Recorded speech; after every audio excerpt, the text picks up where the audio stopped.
ఆదివారం ప్రార్థన మానేసి నీ ఇష్టాసారముగా జీవించెదవా. ఆదివారం ప్రార్థన మానేసి నీ ఇష్టాసారముగా ఉండెదవా. దేవుడు లెక్క అడుగునని తెలుసుకో, దేవునికి లెక్క అప్పగించాలని తెలుసుకో. దేవుని ఆరాధించే రోజు ఎంతో శ్రేష్టమైనది.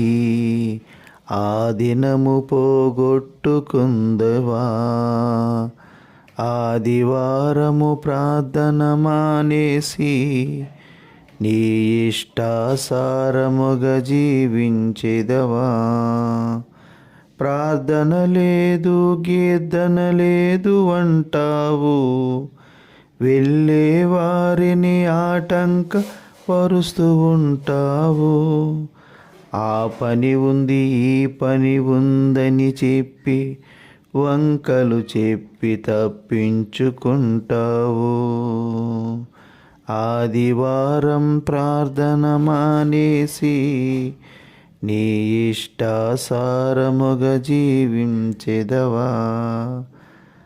ప్రార్థన, ఆదివారం ప్రార్థన, దేవుని ఆరాధించే రోజు.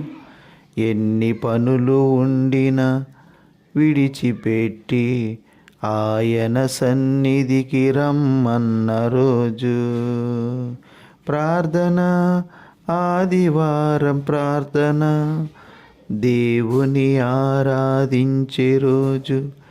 ఎన్ని పనులు ఉన్నా